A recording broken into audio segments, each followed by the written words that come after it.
Good evening, ladies and gentlemen. My name is Ken Smith. I'm the mayor of the city of Vader. It's my privilege to call this officially scheduled city council meeting to order at 6:03 p.m.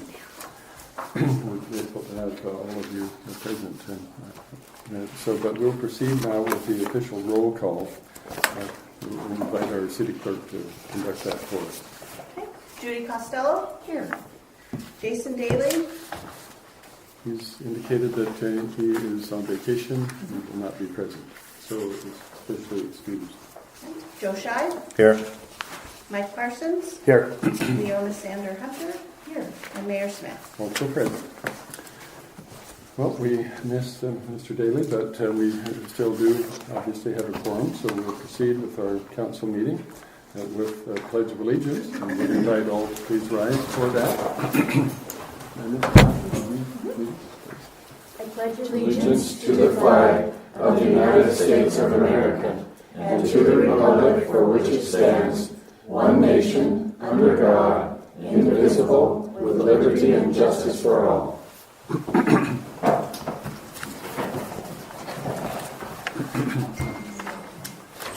Okay. With that, we'll proceed with our mayor's report.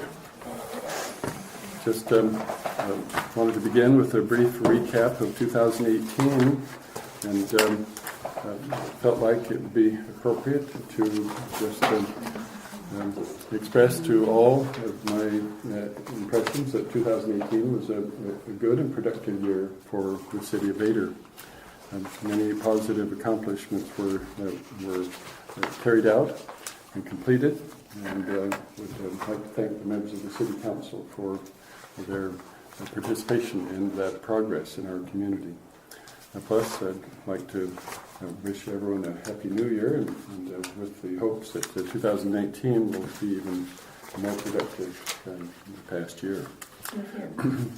So, with that, I did want to also add that it wasn't on the agenda, but we are soliciting input from members of the public regarding any potholes that you might note. A pothole, we're going to be putting it up on the board of our storage building, the sign, and it's out in our newsletter, the utility building, that if anybody notes potholes of significance, and I know there are plenty out there, invite them to report such to City Hall, and we'll address them. The other notice that I wanted to bring to your collective attention is we received notice from the city of Tumwater that... It was Kathy Reed that gave us that. Right, yeah. We got it from Kathy Reed, but it's notice from a program that's taking place in the city of Tumwater, in which that city solicits donations from members, community business members, customers, and community members in a donation program where people donate funds or food for people who may be less fortunate, indigent, and unable to pay some of their utility bills. And it was an intriguing thing I'd never heard of before. We haven't reached out to Tumwater to delve into it, but I thought it might be something that the members of the council might want to look at. So we have a copy of this, and Jill, if we could make sure that the council members get a copy of that, might be something for them to think about. May I ask, is that like PUDs? I think it's a little bit different than that. It sounds like it's just people can send a donation in with their payment or however they would like to send the money and take it into the city hall or whatever. And then they have a separate fund set aside to gather those funds, and then they use those to help pay people's utility bills, people who are less fortunate, for whatever financial reason.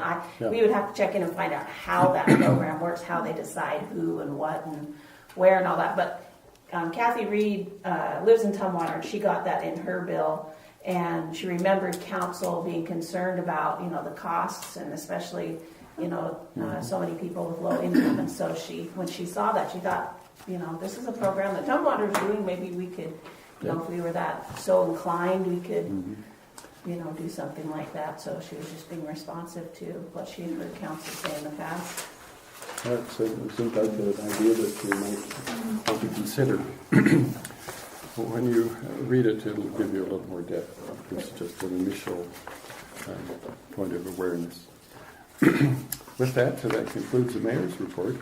Would invite council members at this time, if you have something you'd like to report, to do so. I had the first town hall meeting last night. I think it went good, and I would love to see it continue on. And I'm hoping that the rest of the council people would take, and maybe we can divide up the months, or if we decide to do it every month or every other month, whatever we decide to do, if we could break it up so that we can just sit down and have a conversation with people in here instead of just going by what's on the agenda. But I think it was good last night. And it was very short.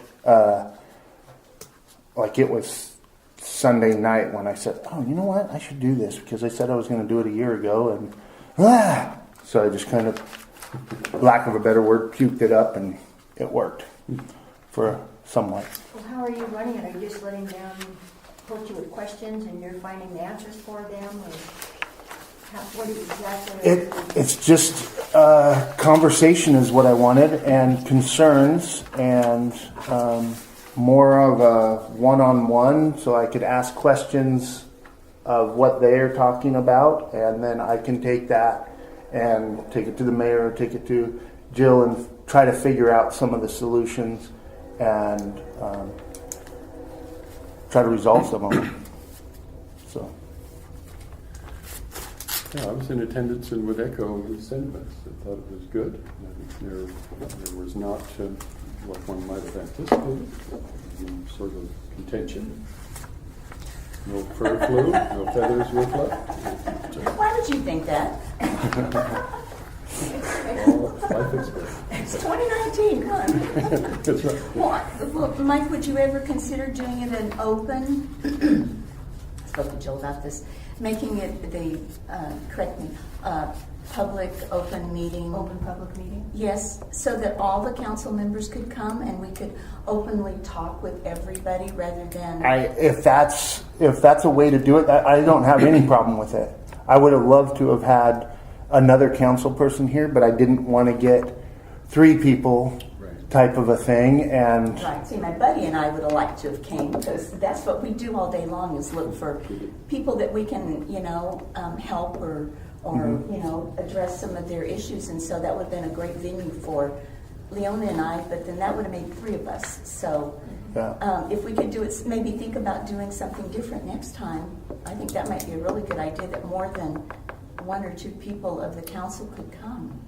Yep. Just a thought. I think that would be a great idea. The only thing for me is I didn't want to make it so that you guys felt like you had to attend. You know what I mean? Type of a thing. Like, hey, we're having a workshop or whatever. Then everybody's That's like, basically what it would be at that point. It's a workshop that would need to be, you need to have minutes and you have to be there for it. So. So, and I was wanting it to be more informal. Just, if somebody wanted to start yelling at me, I could yell back at them.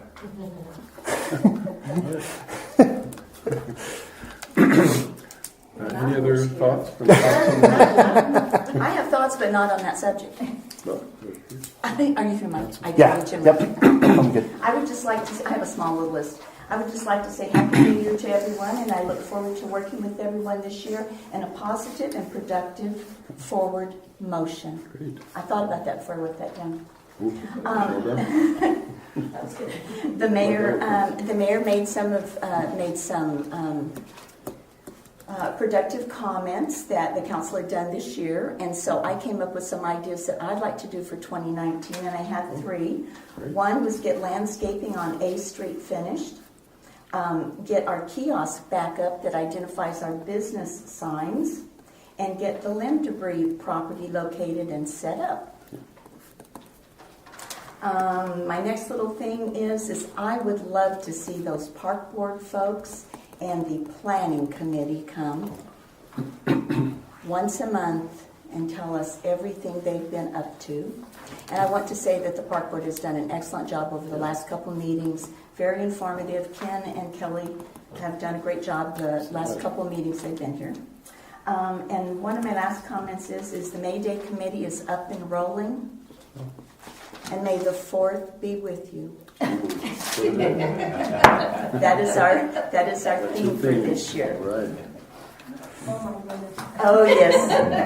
Go with me on this. Can I ask real quick, the kiosk sign that you're referring to, is that road sign that? The one that was rotten. Okay. That got taken down during construction. on the construction. Do we have it in the shop? Yes, you do, but it's rotten. And the church's sign is still on it. Oh, that one. And the jail sign is still on it. And it was the one that you gave me permission to put my sign on. Yeah, right. Good. Okay. I don't know all the different ones. Maybe the park is on it too. Let's So follow it's a up on thought. that. We'll make sure that it gets. Okay, that would be wonderful. Yeah, I can't wait to see 2 giant Darth Vaders on both ends, like Joe's Darth Santa. That would get some public attention. For the 4th, be with you. 4th be with you. Yes, this is going to be interesting, y'all. You need to buckle up. Borrow it. Okay. And we will have T-shirts available 2 weeks, 3 weeks for sale. May the 4th be with you. May Day fundraiser. They'll be at the store, at the restaurant, and at the community center. Okay, great. That's a good report. Thank you. You're welcome. Yeah. Well, hearing that, let's proceed now with the approval of tonight's agenda. I would like to add, if I can, one thing to the agenda. You said I want to approve the agenda and add. Oh, okay. Motion. I want to make a motion to approve the agenda and add starting conversation about the low income for the low income level for the sewer bill. We started talking about it during adjusting that level. We started talking about it during the budget, and I didn't want it to slide off into the dark hole. So, Okay. So can I ask for clarification? Well, go yes. ahead. Well, Sorry. maybe I'll propose the motion or restate the motion and maybe I'll catch it. Heard a motion submitted by Mr. Parsons to approve the agenda with the addition of item number 5, which would be a conversation regarding low-income levels for low-income residents for the sewer. for sewer billing. Help, I guess. For help with sewer bills. We're going to do this one word at a time. Okay. Did you catch that? More or less, yes. All right. I think that would capture the essence of your motion. So with that, do we have a second? I'll second it. Seconded by Mrs. Costello. Any other thoughts or comments from council before the vote? Hearing none, all in favor say aye. Aye. Are there any opposed? That motion is carried. Okay, now the approval of minutes from the previous city council meeting. I make a motion to approve City Council meeting on 12/13/2013 minutes as written. Okay. Mrs. Costello submitted a motion to approve the minutes for the city council meeting of 12/13/2018 as written. Do we have a second? I'll second. Seconded by Mrs. Hunter. All in favor say aye. Aye. Are there any opposed? That motion is carried. Voucher approvals, as noted. I'll make a motion to approve the vouchers. The end of December 2018 in the amount of $13,430.95, and the first half of January 2019 total of $20,330.09. Okay. Mr. Shine submitted a motion to approve the voucher expenditures for those end of December and the first half of January 2019 as stipulated. Do we have a second? I'll second. Seconded by Mr. Costello. All in favor say aye. Aye. Are there any opposed? That motion has carried. Special reports. We're pleased to introduce with us this evening Deputy Angel Bretson, who's first time with us, I believe, or well, you've been here before, but the first time in an official capacity. And we invite you to take the podium, please. Okay, so when I came in the room, a couple people said, "There's a new guy here," and I have been here before. My name's Kevin Engelbertson. I'm the detective sergeant with the sheriff's office. So that means I supervise the detective division is what that means. And why I'm here is because Sergeant Cheeseman has been given the opportunity to go to the academy and do some instructing up there. So he's going to be up there for the next possibly a couple of years till he actually decides to retire. That's his plan, to kind of go out and retire. So I'm transitioning and kind of taking over his role in the assigning the Vader shifts and whatnot. So I do have some totals from 2018 for the year, which looks like there was 206 total calls that we responded to. 185 of those were service calls and 21 were criminal in nature calls. For December, we had 247 contacts, 4 calls which were on scheduled shifts, 8 calls in total, so it's split between half of the calls came out when we were actually on shift and the other half they responded to when no one was scheduled here. 27 traffic stops and 3 infractions issued out of those traffic stops, which is usually on average they always say 1 out of 8. Well, that's kind of an average for infractions, so it seems to be on par with that. The only other thing I wanted to add, and just because I'm in kind of a unique position, is things that the council may not be aware of what is going on in the hours spent in other aspects of Vader activity, and agree with it or not, which I don't necessarily agree with, but that's another discussion. The case with the 3-year-old where Danny and Brenda Wing pled guilty to killing the child here 4 years ago. Through multiple appeals, they were allowed to withdraw their guilty pleas. So with that said, we have to ramp up and go to trial, which is going to take hundreds and hundreds of man hours. Re-interviewing people, going through the case again. It's just like you're starting over to some degree. So that is going to be the detective division's big project for 2019, is getting this case ready to proceed to trial. So that's some of the behind the scenes things that we'll be doing. So I just want to make you aware of that. So.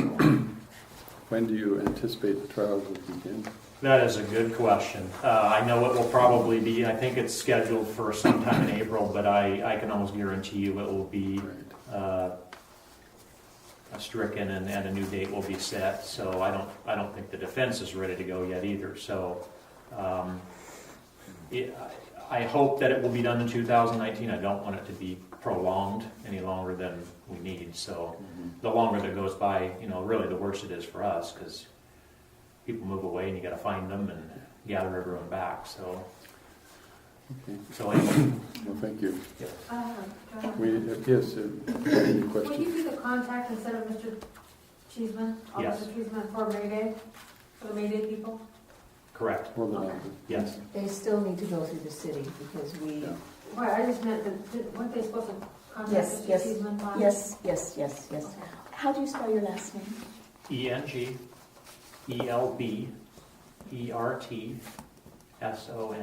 Thank you very much. It wasn't fun in kindergarten writing that. You got the whole alphabet. Yeah, that's right. Thank you. Thank you. That's good do we work, call you deputy or sergeant? Sergeant. Sergeant. Sergeant. Thank you. Great. Thank you. All right. Well, with that, we're ready now to delve into our official city business agenda.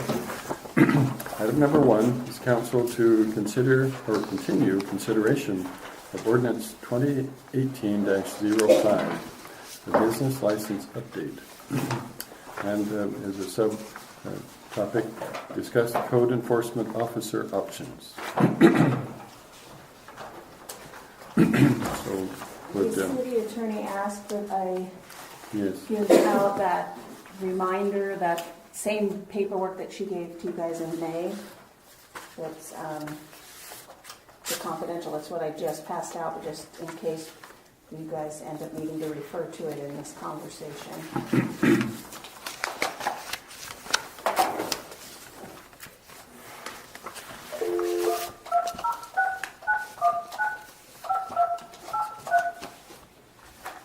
Remind everybody to talk nice and loud and take turns. Don't cut each other off because it makes it hard to hear. Hi, Jennifer. This is Jill. We are in our city meeting here. I'm just placing the phone down between the mayor and Joe Shy. So hopefully you can hear us okay. Perfect. Thank you. Hello, everyone. Happy New Year. good evening, Jennifer. Yeah, can you hear us okay? I can hear you, Mayor. Great, okay. Well, we'll find out how that you hear the rest of the council members. They're a little farther away. So our objective is to continue council discussion on some of the changes that we've been struggling with to finalize a decision on this ordinance. And we thank you, Jennifer, for your expertise in preparing a document that is so all-encompassing and comprehensive as you have. So I would invite council members to take advantage of Jennifer's presence with us and pose any questions you may have for her to see if we can resolve them tonight.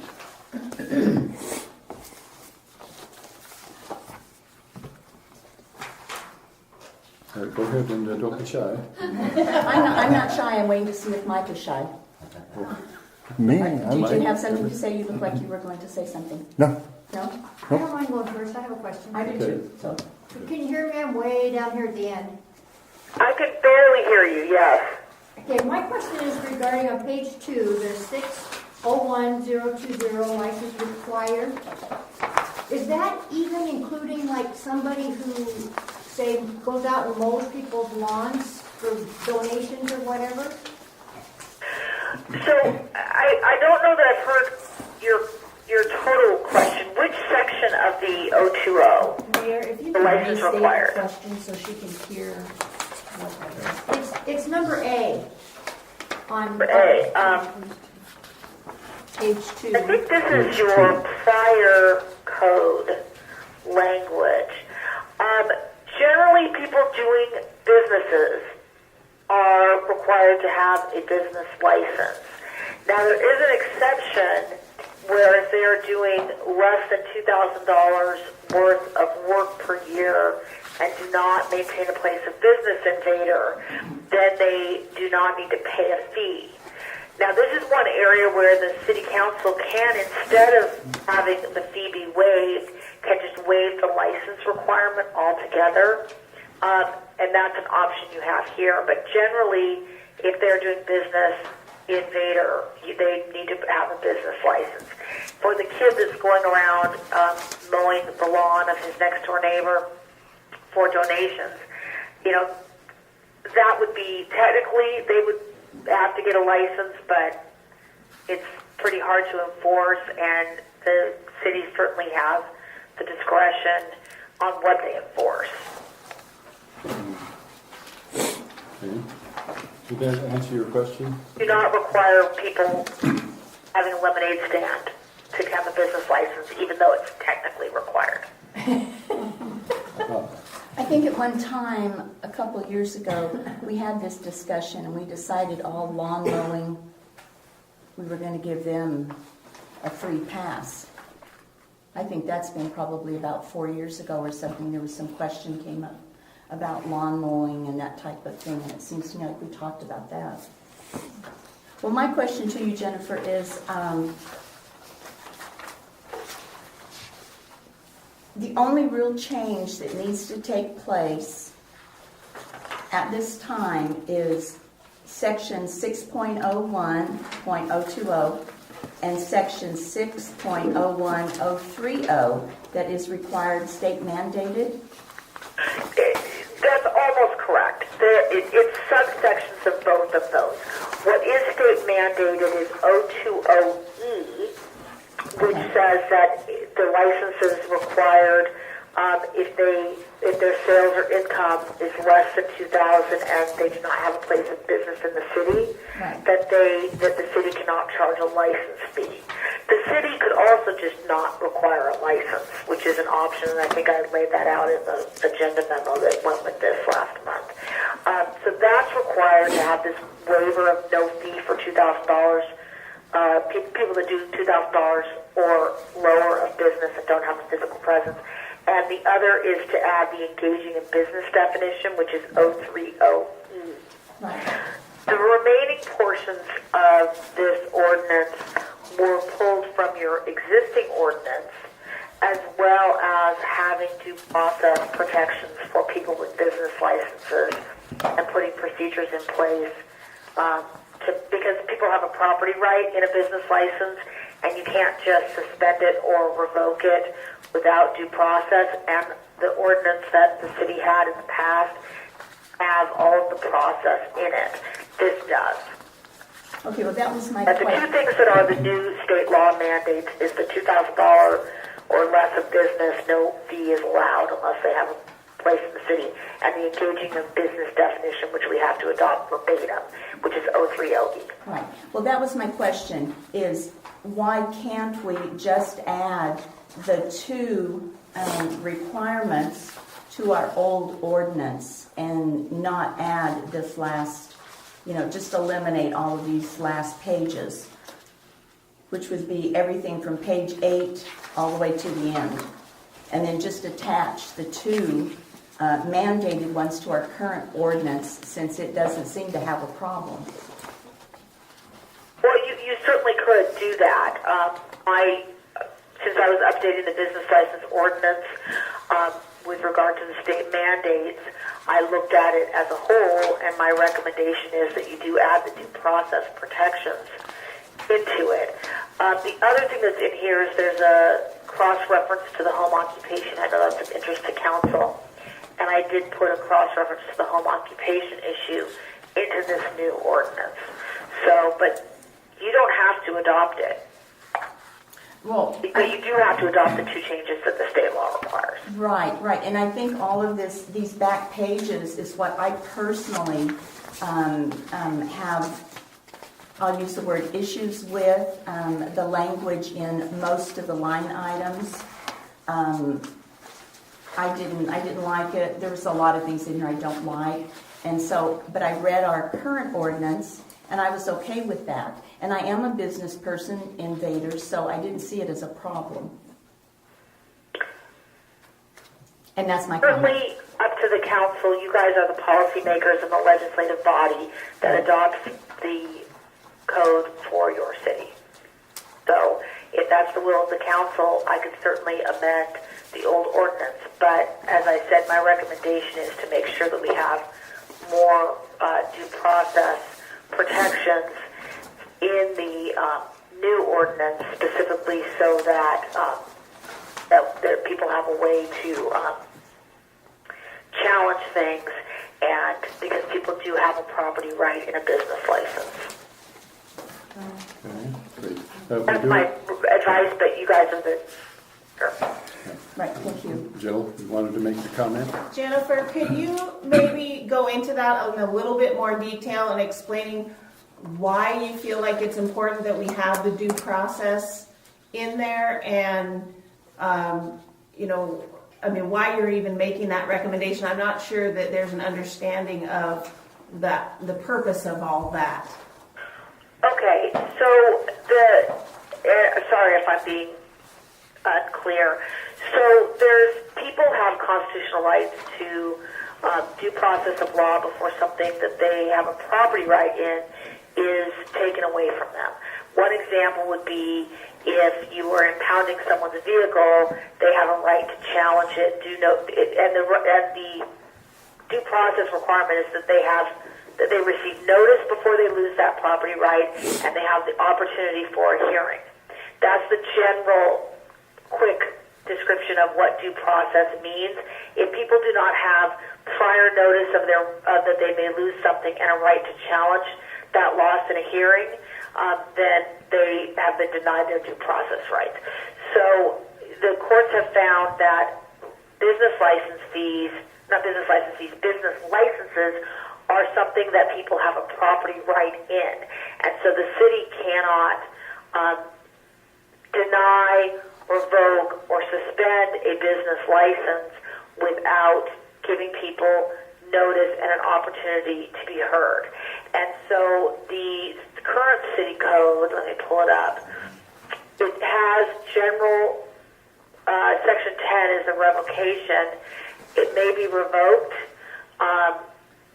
basically when the city just decides based on a number of things, if they think it's dishonest or immoral, etc. And when the council has reason to believe that they've violated laws, they may revoke the license. It says that notice of the license shall be mailed to the licensee and shall be effective 10 days afterwards. It does not specifically provide for a right to a hearing. And it doesn't specifically say how the person would challenge the revocation or what grounds they have.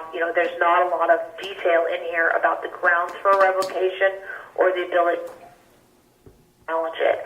And so new code that I have drafted specifically allows for appeals by the licensee if their license is revoked. It provides very specific grounds, notice procedures.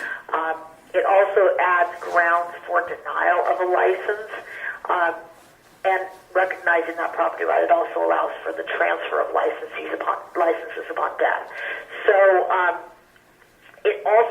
I'll stop there. It has other provisions in there which protect the license holder as well, which I'm happy to talk about. But with regard to the due process, it specifically has those appeal processes to protect the license holder because it is a property right, and we don't want the city to be accused of violating the due process rights of people that hold business licenses in the city of Vader.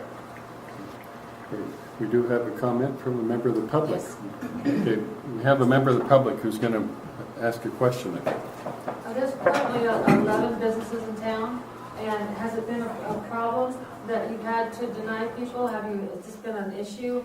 I mean, I hope we get more businesses, and it might be a problem in the future, but has Jill ever had to say, geez, no, we're not doing that? Have you ever had to deny somebody? I have had to send people back for more information, more documentation, and there have been people who have not come back with that.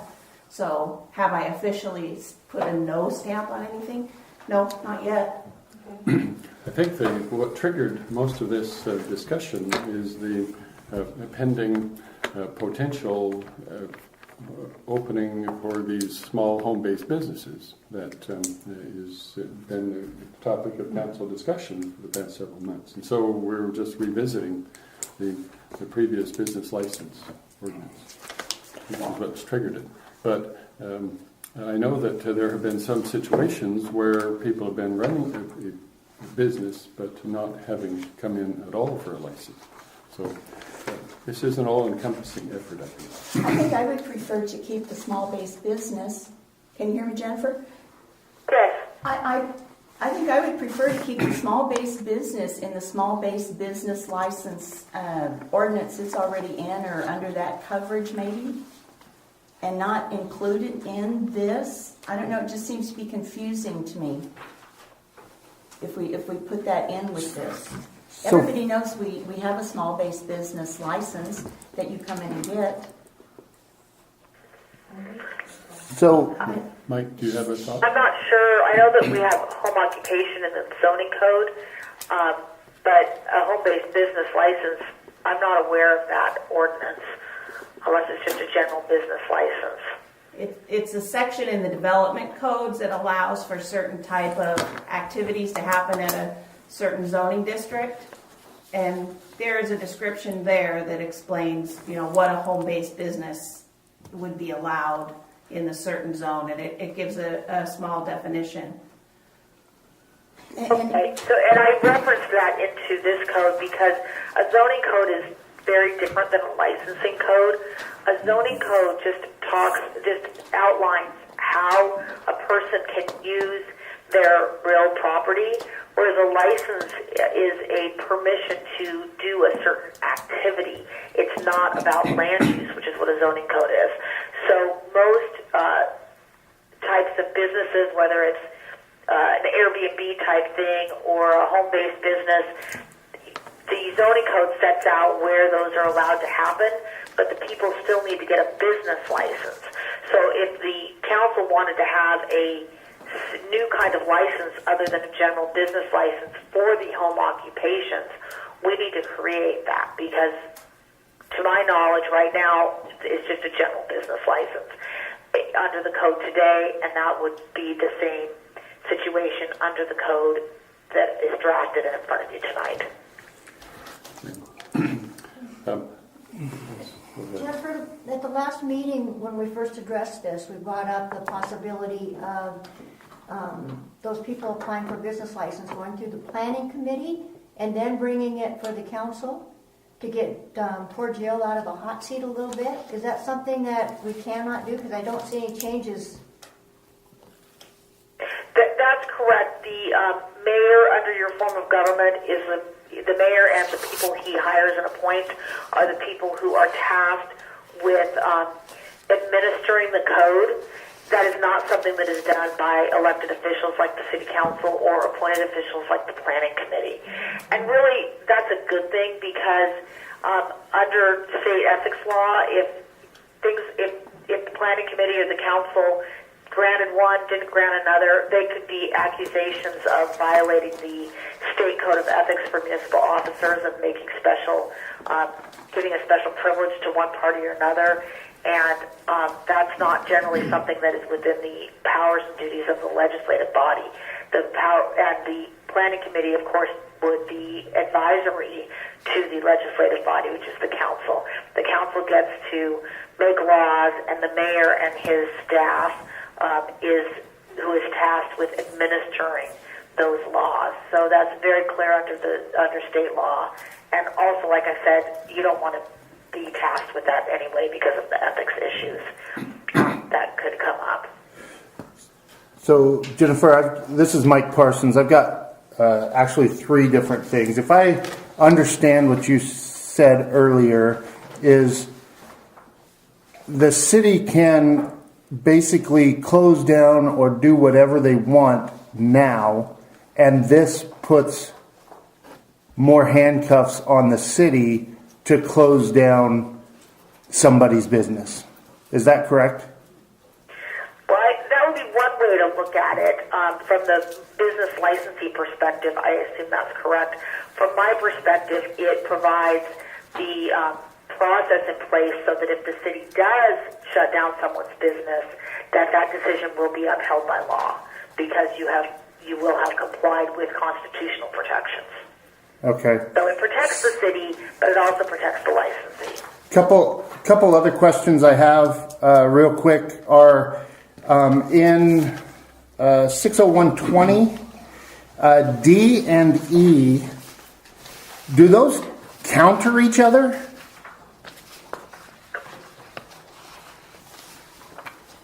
Looking at another section, so let me just go up to it. 020D and E. D is the one-day business license for special events. Because that's a special event business license, and the $2,000 limitation, which is a state mandate, is for general business. So one-day special event licenses are very different, and they happen in the city. They're a special type of business license. The other is, although I suppose if they had a one-day license, that I think our one-day events licenses, Jill, are those free anyway? No, I think they're $10. $10. Okay. Yeah, that's different because that's a specialty license. The $2,000 limitation is the general business license. Okay. So, and the state mandated changes only apply to the general business license. And then on 60130, Number 3A. 3A and 3B. What page? It's on page The 4. three there, it's, the 030 is the definition, they're A, B, C, D. Oh, They are Okay. A, B, C, D, E. A, B, C, D, E, and then on the next page it goes 1, 2, 3, Yes.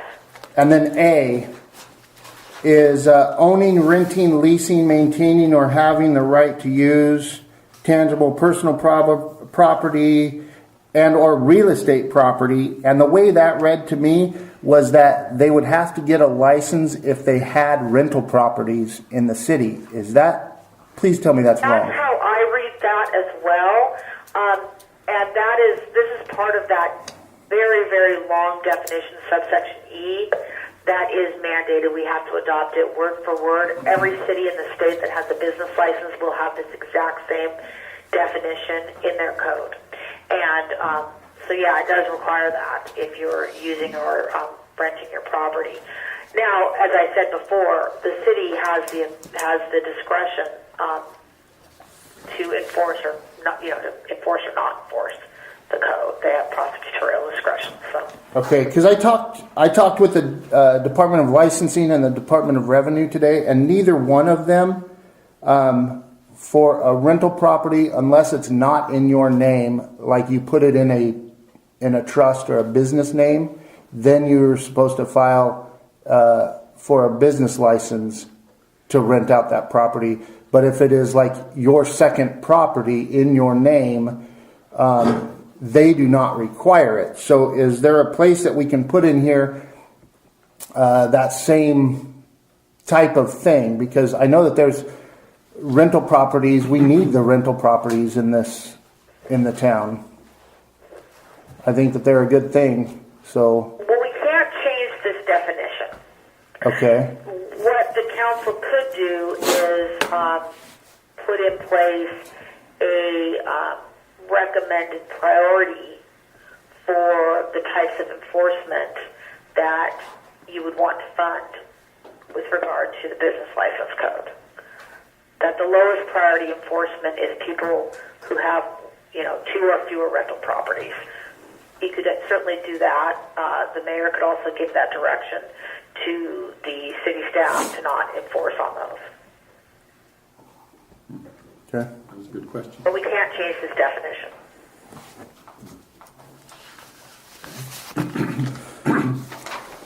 Okay. Was that your list of questions, Mike? Yeah, for me that was it. Okay. Okay. We have another individual in the audience who'd like to pose a comment. Go ahead. My name's Donna Rogers, and I'm really concerned about the 6.01.150, where the city clerk can at any time come into their place of business and inspect their tax records and business records, properties, and then in section 6.01.200B about the clerk, or any lawful rule or regulation adopted by the clerk. How does the clerk adopt rules and regulations? But I'm really concerned about coming in a city clerk and inspecting somebody's taxes and business records. Page 14. So 150, I would say this. This is a typical section that's in a lot of cities. Because Vader doesn't have a B&O tax, we could certainly take this out. I would want to make sure we kept something in that whoever's enforcing the code could go into a business to inspect their license. But their taxes is probably not necessary if that makes the council uncomfortable, because you don't have a B&O tax. That's generally why this is in here, because a lot of cities do have B&O taxes. The other was on, you had a question about, adopting rules. And that is something that a lot of department heads in many cities are allowed to do.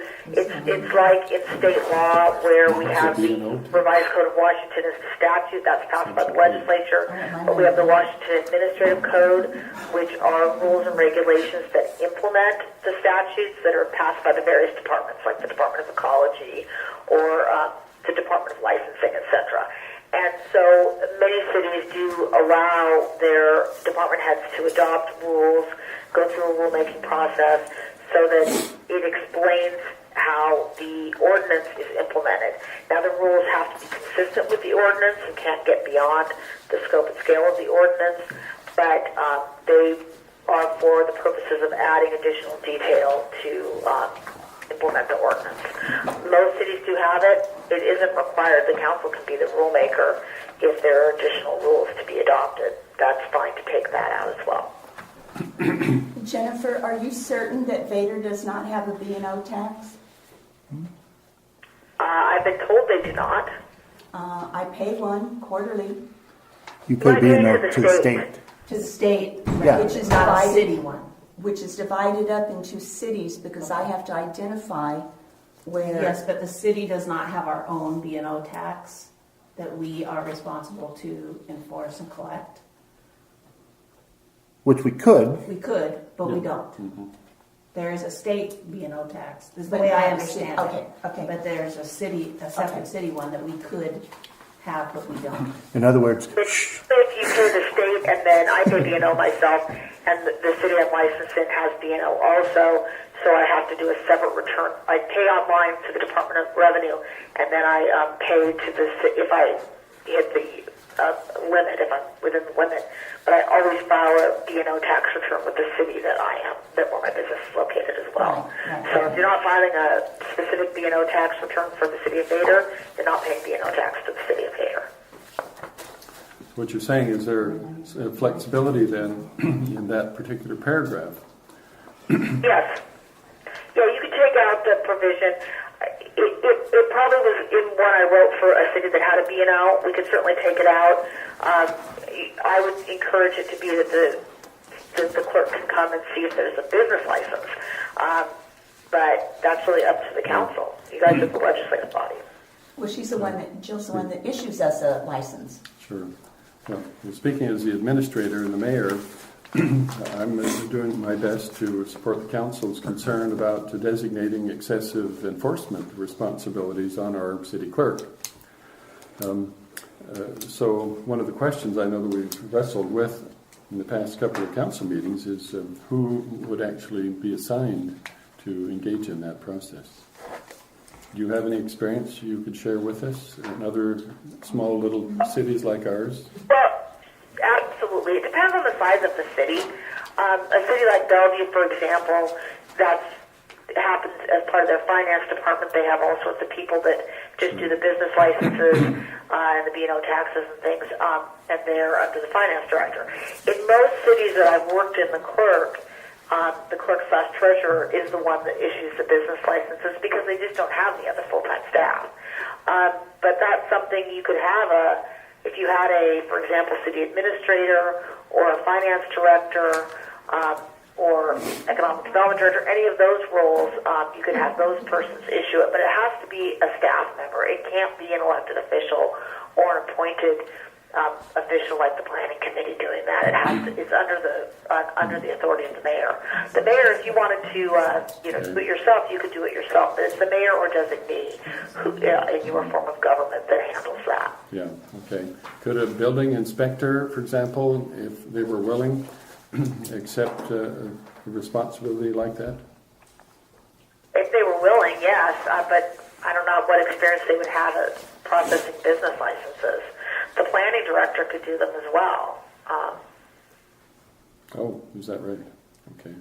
I mean, any staff member that you want to task it with, but it's good to have the same person who's an employee rather than a consultant do that kind of work because it's the day in, day out.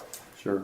Okay. Someone who's in-house doing it would, I think, be administratively superior than having someone who's a consultant. That's good. That's insightful. We do have one other comment from the public. problem with some of these reasons to deny a license. Some of them are very broad and are left to the discretion of whether it's the clerk or whoever is doing the code enforcement. For example, number 3 on page 13, if the clerk has reasonable grounds to believe an applicant to be dishonest.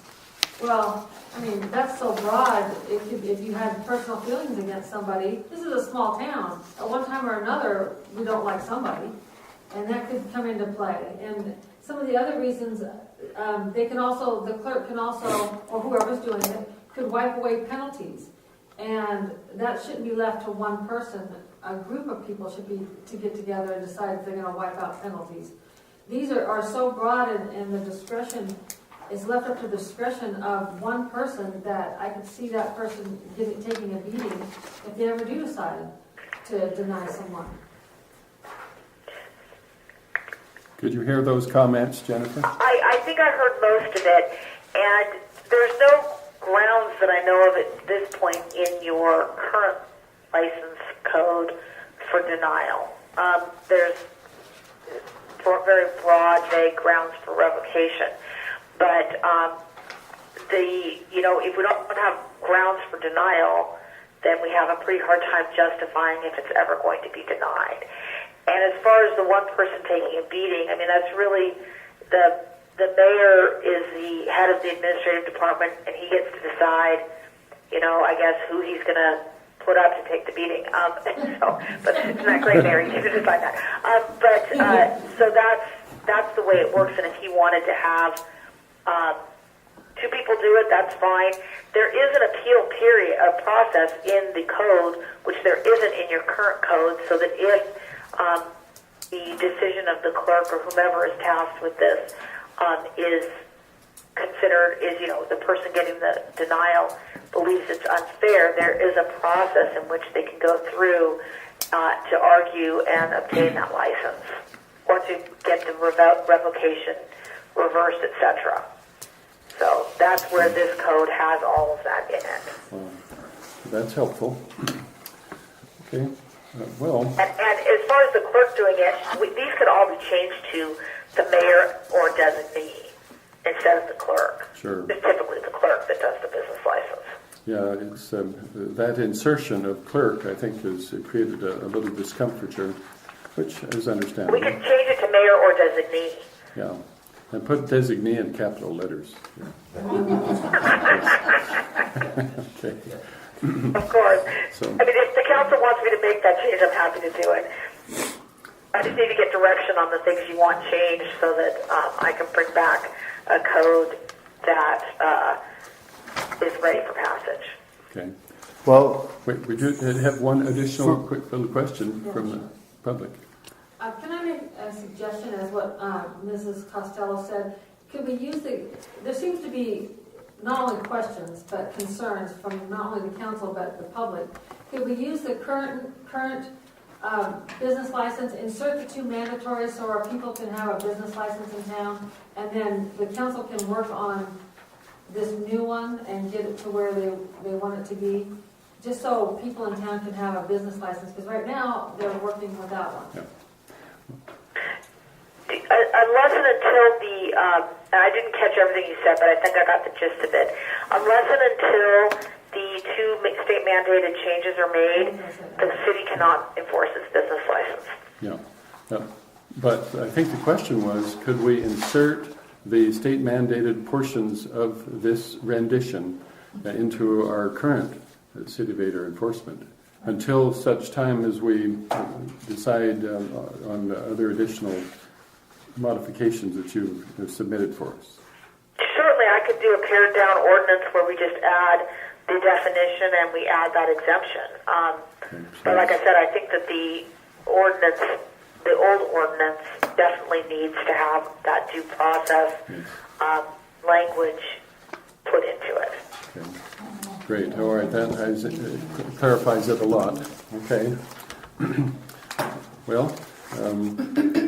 so the only thing that I would like to see, Jennifer, is something in our portion of the ordinance that says that we do not have to make a landlord get a business license.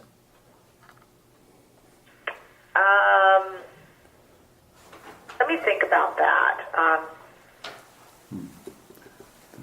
Because that would completely undermine the definition. It's not changing it, it's undermining it. What we could do is do rulemaking that says that the city interprets this to mean, it could maybe go in the ordinance, but we could do rulemaking to say that the city does not interpret this to mean that landlords need to get business licenses. I don't know if it would be if someone owns 10 houses and rents them all out, or if there's a limitation to that. Okay. Well, but didn't you say, Jennifer? Can you give me some more clarification on that, sir?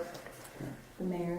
Could I give you more clarification on? So what's the scope of the exception that you're asking for? I just have never thought of or had. I used to own a lot of properties, and I never thought about having a business license for them. But maybe it is a limit number, because if you have a person come in that has buys up 10 different properties, then more than likely those 10 different properties are not going to be in their name, and then they're going to have to get a state license anyway. Okay. Then they're a property manager. And then they're a property management That's the company. thing with that permit thing is, when you have more than a couple, you're considered a property manager. In the meantime, you're just a landlord with a couple extra pieces of property. Yeah. And again, Jennifer, did you not say that the rental property can be waived by the mayor?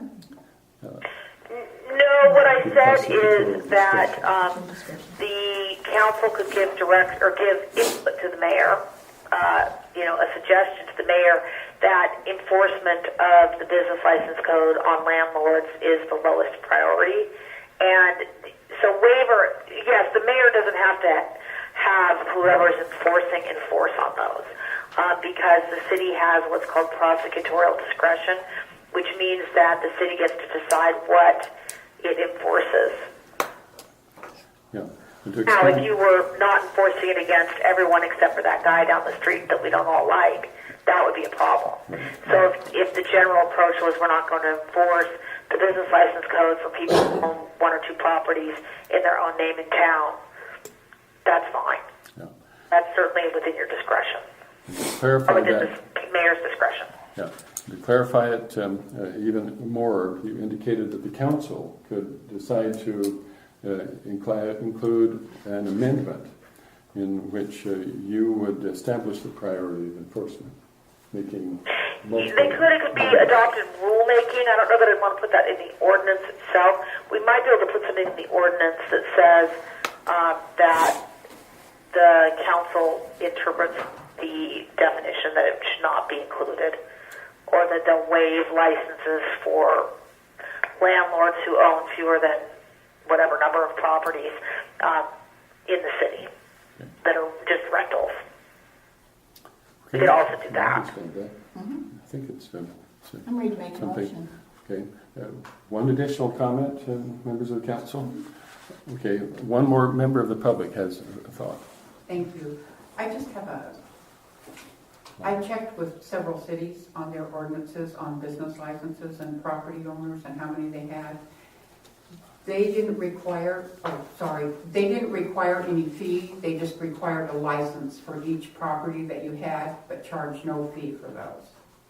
I guess it's just to keep track of who owns what, or to make maybe keep an eye on how many properties and at what point they want to make a cutoff as a business or just property owner. Rental properties?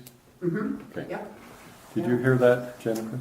I did, and I would also add that a lot of cities, including one that I'm the attorney for, are looking at the short-term rental issue and are creating specialty licenses for the Airbnbs type or VRBO, and they're creating special zoning codes and licenses for those, because particularly the short-term rentals have some pretty significant impacts in neighborhoods if you have different people coming in every few days and staying there.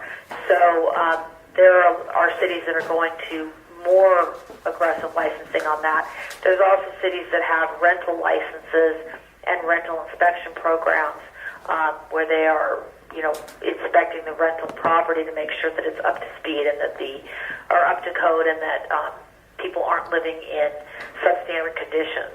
So many cities are going towards more regulations of rentals, whether it be apartments or short-term rentals, etc. So having a business license is pretty typical for that, but we certainly can either not enforce or have a free license for that, etc. Okay, great. Well, any other thoughts that you'd like to raise while we have Jennifer on the line? No. Okay. In behalf of the council, speaking as the mayor, Jennifer, let me thank you for taking the time this evening to share your expertise and your ability to clarify the subtle intricacies of this ordinance. It's been a pleasure, Mayor. Just if there are going to be changes made, if perhaps either Mayor or the city clerk could make sure that those are captured really well so that I can make any changes necessary, so that if there are changes, I can give you back an ordinance that is exactly how the council wants it to be. Okay. I would appreciate that, so it'll make the most of my time, but also make the most of your time. Perfect. Yeah, we will definitely do that. Wonderful.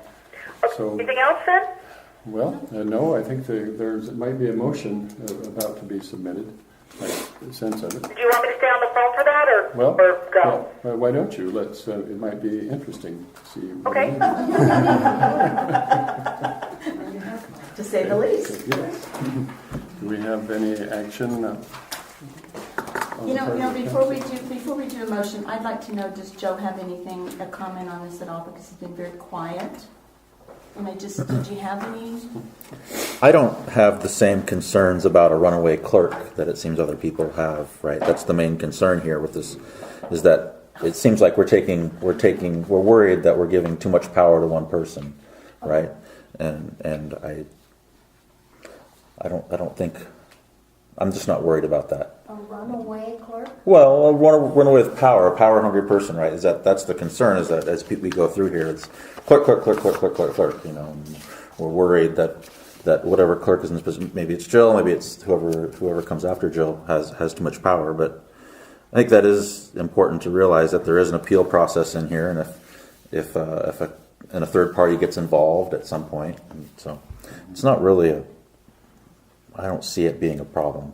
Well, my concerns have nothing to do with the runaway clerk. I would just like to see Jill not always be in the hot seat. And a lot of these items, I can see people coming in. Oh, she likes it. Livid.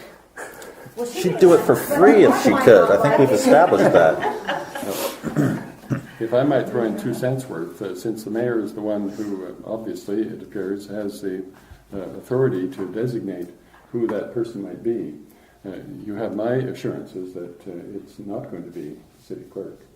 We will find an individual who will eliminate that particular enforcement element of this ordinance.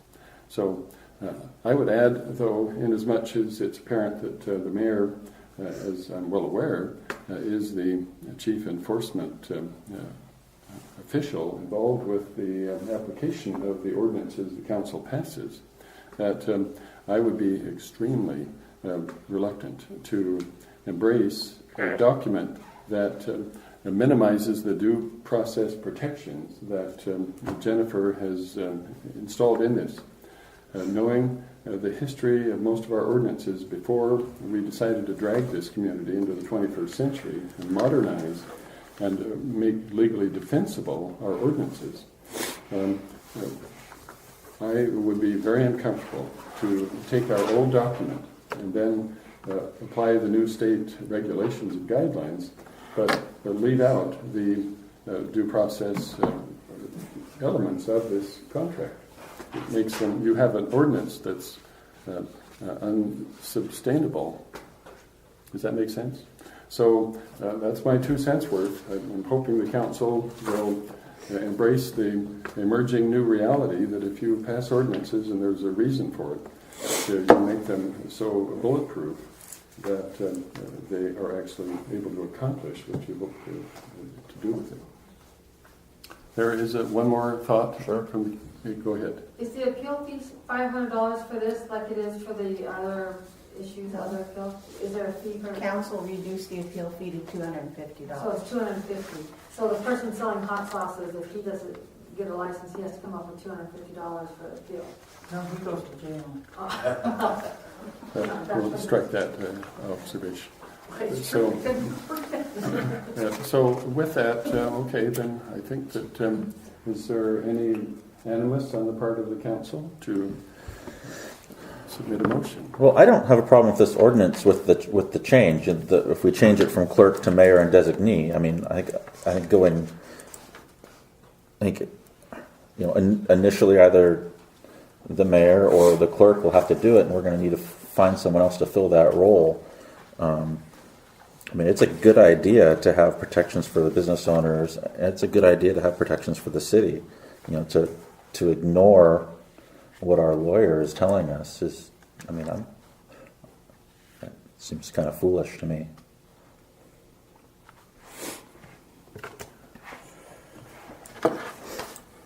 So, is there anyone who's comfortable extending a motion for council action?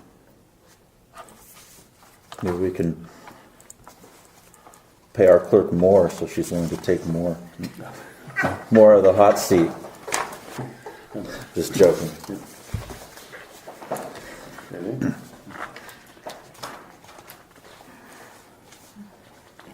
Were you? Sorry to keep you waiting, Jennifer. There's You said that you were about to make a motion. I am, but nobody's going to like it. So I'm going to make a motion that we keep our current ordinance and add state requirements plus the landlord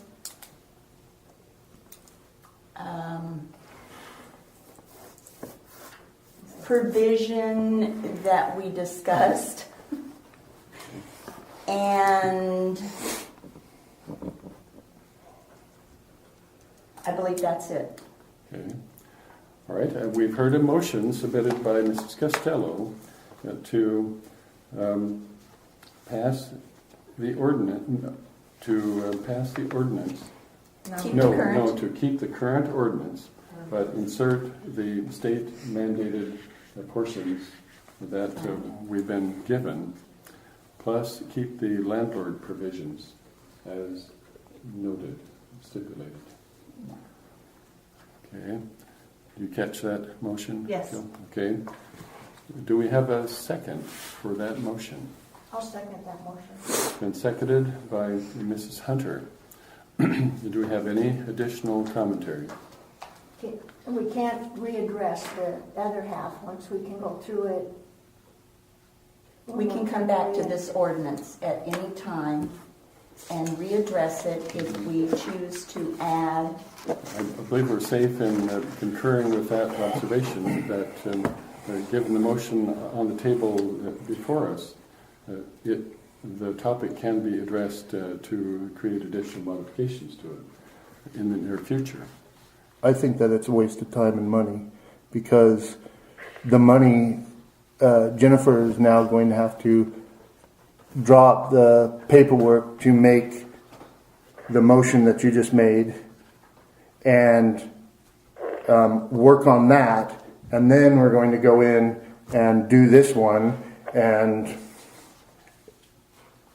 it's almost, I mean, I don't see anything wrong with this except for the rental, the landlord thing. And then real quick, if somebody can show me, because I've heard a couple people say about the taxes and the clerk on page 14, on the top, the first paragraph, right? All licenses shall be open to inspection. I don't see anything where it says taxes. Will you go back to the other page under the B that gives all of the, there's a whole list under there. What page? I can't, I'm trying to find it here.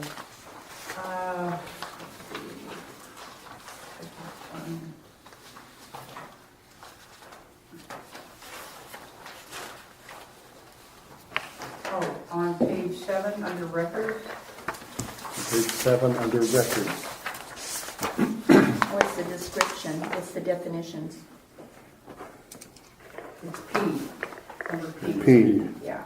records, books and...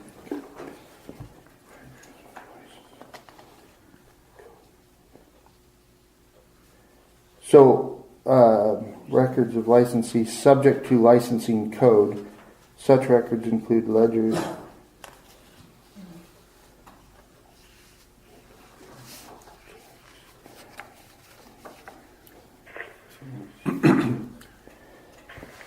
So what's the problem?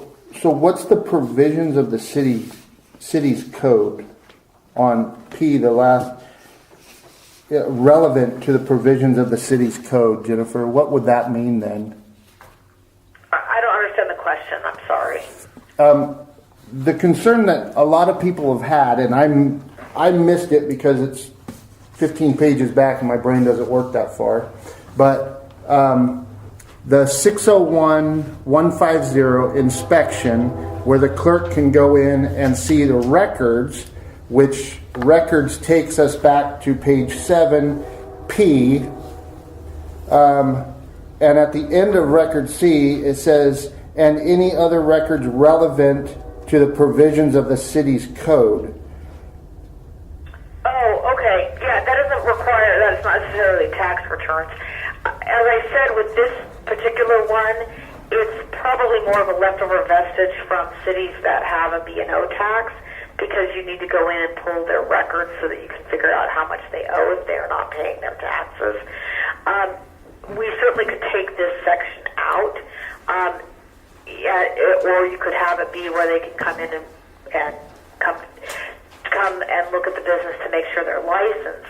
The thing is that if someone says, "Oh, I'm not doing any business here," and they have an open business, how could we prove that they need a license if we can't look at their records? So, but on the other hand, this is probably not a huge deal, as long as we are confident that their place of business is a safe place to be. It's more about the facilities and the place rather than the records, because that's more on the B&O tax. Okay. Okay. She's saying, For example, you wanted, if you have a code that says businesses are subject to fire inspections, for example, you So would we- want to be able to pull someone's license for not allowing that inspection. And the only thing that's subject to inspection under this is records that are required to be maintained. So, if there's no records that are being required to be maintained in this chapter, there's no records for us to look at. so this doesn't But mean allow that, entry for public safety. so this is not saying that whoever's doing the enforcement, whether it's the clerk or the mayor or his designee, doesn't mean they can go in and go through anybody's whatever they want. It's somebody's Yeah, like, business. give me your iPhone, let me look at your social media, let me look at all your personal taxes. No, this is just for the records that are required to be maintained under the chapter, as well as for public safety inspections, State law tax returns, that's what it says. which is the second sentence of this. Okay. All right. Well, okay. So that was- So it's not to look at their tax records. Still a motion. No, it wasn't. But that potential deletion was not a portion of the motion, but it could certainly be action that could be taking place down the road. And the public safety aspect of this is probably should keep it in. Is that right? Okay. All righty. Well, I hope that's helping in the council's decision making. Any other thoughts before we present this motion for a vote? Okay, hearing none. All in favor of the motion submitted by Mrs. Costello, say aye. Aye. Those opposed, say aye. Aye. Okay, we have 2 in support and 2 in opposition.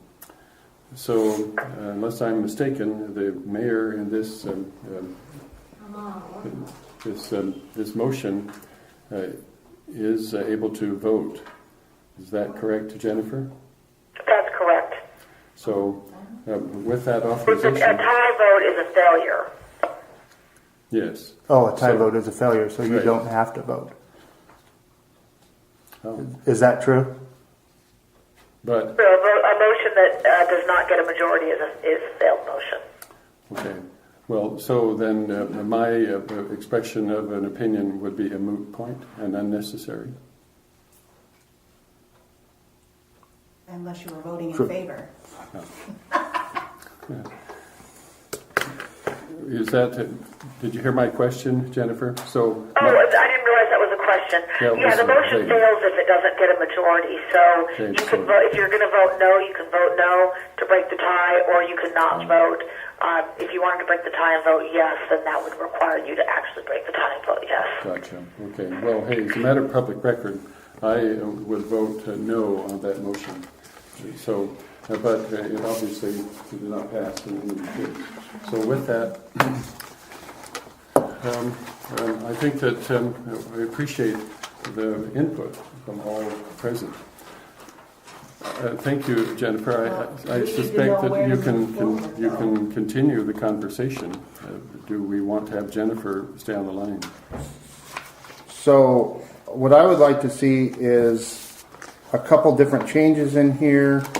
The not necessarily the clerk, but the mayor or his designee. And since we don't have a B&O, if we could take that section out. And if we could, Go slow so Oh, so sorry. Jill can catch So that's you. section 150. 150, yes. Okay, and by the way, I noticed a numbering error as I'm looking at this, so I would want to fix that Sure. as well. Fix numbering error. I saw a numbering error, which could be, that's a ministerial fix. I just, Any other? are you going to pass it? Well, let me just let you make your motion. So you want me to change clerk, treasurer to mayor or designee. You want me to remove section 150? Yes.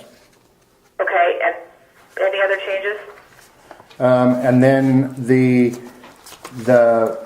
role of the rule, or I don't remember what you called it, but making it so that the landlord thing is not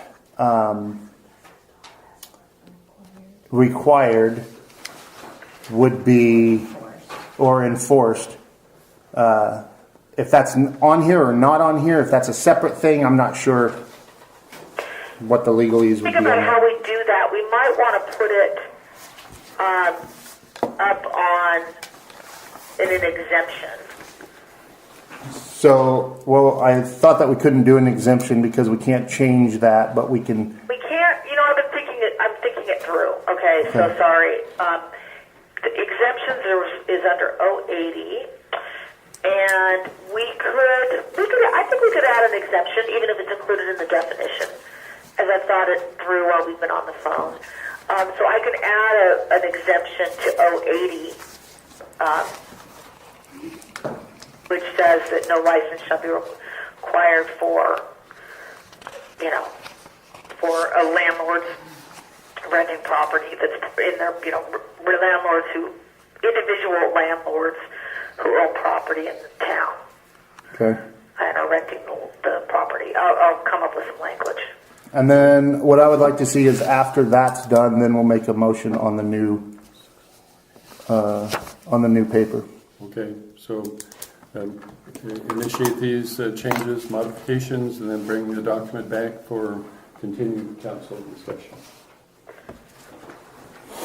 Are we? Okay, so this will come back to you then at your next meeting, which is January 24th. Is that correct? Or Yes, that is correct. If you're going to be, okay, that's fine. I'll bring it back then. So if the motion to direct these changes and to come back at the next meeting is passed, then we will bring this back on the 24th. Okay. Do we need a motion for that, or can we just give you direction? Well, given the split vote, I think it would be preferable to have a motion to direct staff to bring that back. Okay. Well, could I invite a member of the council to submit a motion to that effect? I'll make a motion to make the changes and bring it back for the council to make a new motion on this topic. Okay. We've heard a motion submitted by Mr. Parsons to direct our city attorney to effect the modifications noted, and then prepare that for our next city council meeting for continued deliberation. Did you catch that? Is that okay? That works. Alrighty, then with that, do we have a second for that motion? I'll second that. Okay, seconded by I'd like Mr. that Shine. ordinance. Any additional comments regarding that motion? Okay, all in favor say aye. Aye. Aye. Those opposed by the same sign? No. No. Okay, we've got 2 ayes and 2 noes. Sorry, folks. So that we have a tie, so I would vote in favor of that motion. So it would be 3 in support and 2 in opposition. So that motion is carried. Alrighty, well, thank you, members of the council, for that the civil discussion. And thank you, Jennifer, for being here with us. I'm not sure that we could have waded through the subtle nuances of this without you. So thank you. My pleasure. I will make those changes and have it back to Jill in time to get printed in the packet. If any council member has any questions, Jill has my number, and I'm happy to talk through any of the changes or provisions with any council member. Okay, great. You heard that. Okay? Thank you guys. Thank have you. a wonderful evening Thanks, Jennifer. and Good night. a productive rest of your meeting. You will. Thank you. Okay, good night. Good night. Hit the green button to hang up. There you go. Right. Okay, excellent. Alrighty. Whoa. Okay, we're an hour and a half into our meeting. So with that, let's proceed with our agenda items. Oh, and I think we did embrace some discussion of our code enforcement officer options. I think that I would like to continue that deliberation when we revisit this agenda item at our next council meeting. So, unless someone has thoughts to the contrary. No, I'm Okay, good. all right. Then item number 2, council to consider ordinance 2019-01, the sewer rate amendment. Okay. I move to approve ordinance 2019-01, adopting the schedule relating to the charges for sanitary sewer services, repealing ordinance 2018-01, and increasing the sewer base rate fees and charges to cover the cost of the sewer infrastructure improvements as written. Okay, you've heard the motion submitted by Mr. Parsons to approve ordinance 2019-01 as read. Do we have a second for that motion? I'll second that. Seconded by Mr. Shy. Any additional thoughts, comments related to that motion? Is this the one we voted on last?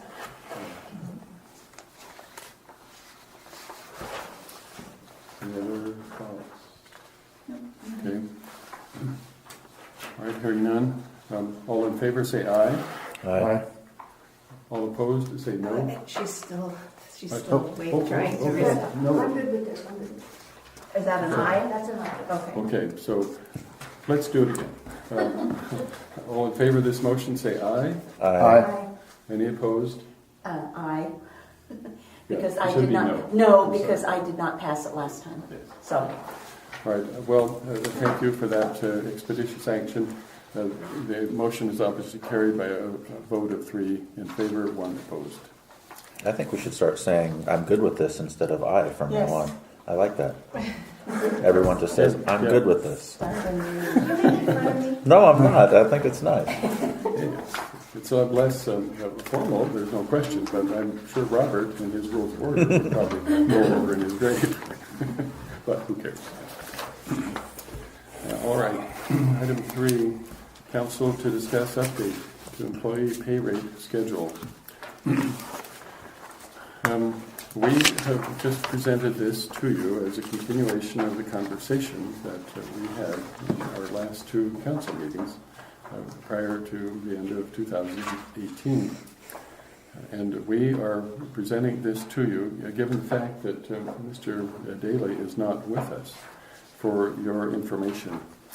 And correct me if I'm wrong, but my perception of the current situation is we'd like to just allow you some time to review it and to give it thoughtful consideration and address this at our next council meeting. That was the objective. I think that'd be great. I would, however, like to know what steps these individuals are already on. Would you care to share? Well, I Fairly think that's in our budget book, isn't It's a it? 12-step It is process. in our, it is, I am on, the city clerk is on step 7. The deputy clerk currently is confusing. It's confusing because she's paid right now currently between steps 5 and 6. And she's paid $17 an hour. So she's not on a particular step. She's in the middle. So these steps aren't like a yearly thing. They are supposed to be.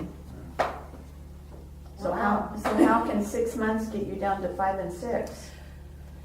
The mayor has the discretion to plug them into whatever. If you look at the top under notes, item C, with approval of the council, the new employee with relevant experience can be hired at a step level above level 1. And so when she was hired at a certain pay scale, council approved that, and so she got plugged in at step 5.5. So that's where she is. I can't give you answers as to why all of that happened. I can just tell you where we are at. Great.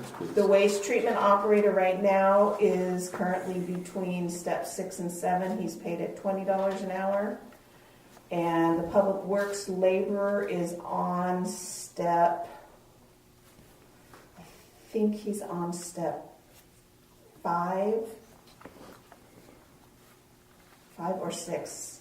I can't remember now off the top of my head. I think it's closer to 5. I was going to say, I think I remember it being 5 also from the budget. Okay. And my comment, is that this? Oh, I'm sorry. I didn't And mean to does the pink outline here, does that mean you're gonna give John more hours? Is that to bump him up to 40 hours? The pink stuff is the proposed. This is what the mayor asked me to put in the proposal, which is, yes, bumping John up to 40 hours a week. And the other Based on guy, council 14? input. He's already at a 12 to 14, but it's not been reflected in the salary step schedule yet. And then I just have one more question here. The deputy clerk, it shows 28 hours, but doesn't she just work from 9 to 1? No, she works from 8:30 to 3:30, 4 days a week. Then why don't we have the office open if there's 2 in there? Why do we close the office at 1? That's not my decision. It is arranged. I've heard some sentiments to that effect. It could easily be addressed if you're so inclined. Initially, way back when, years ago, when we set that 9 to 1, the deputy clerk did work 5 days a week from 8:30 to 1:30, and that fourth day, or the Friday, was a day that we were closed, that I could train her, cross-train her, and we could get some things done with the doors closed that we can't get done the hours while the doors are open. And so but then things changed, and then she ended up working longer, 4 days a week, and not on Friday. So that's where we're at right now. I was just curious, I know she doesn't work on Fridays, I'm thinking 28 hours, wow. Yeah. I only came up with like 16 hours, so. Yeah.